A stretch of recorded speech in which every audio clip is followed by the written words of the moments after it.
ఈ కల్తీ ప్రపంచంలో బయట ఏది కొనాలన్నా భయమేస్తుంది. ఇంకా పిల్లలకేమో పన్నీర్ అంటే చాలా ఇష్టము. ఇంకా పన్నీర్ చేయడం కోసం పాలు విరగొడుతున్న, హాఫ్ లీటర్ ప్యాకెట్ తీసుకున్న. ఇవి బర్రె పాలండి.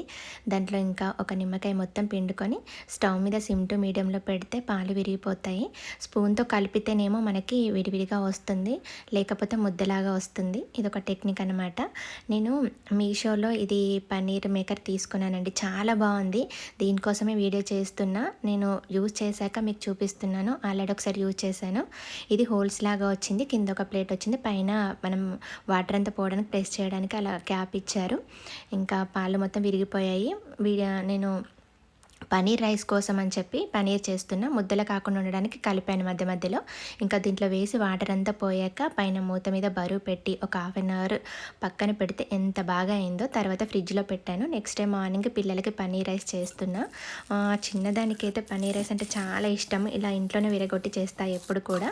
మార్నింగ్ ఒక సైడ్ ఉత్తప్పం చేస్తున్నా. ఇంకొక సైడ్ పన్నీర్ రైస్ ఇంకా పాన్ తీసుకొని ఆయిల్ వేసి ఆనియన్స్, కరివేపాకు వేయించిన తర్వాత దీన్ని చిన్న చిన్న అంటే నేను చెప్పాను కదా!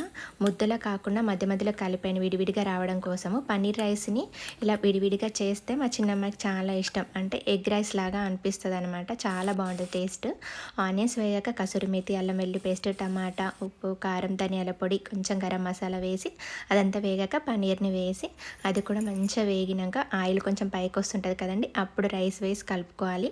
పైన కొత్తిమీర గార్నిష్ చేసుకుంటే సరిపోతది. టేస్టీ పన్నీర్ రైస్ చాలా బావుంటది. బయట కొనకుండా ఇలాగే ఇంట్లో చేసుకుంటే టేస్ట్ చాలా బావుంటది. ఒకసారి ట్రై చేయండి.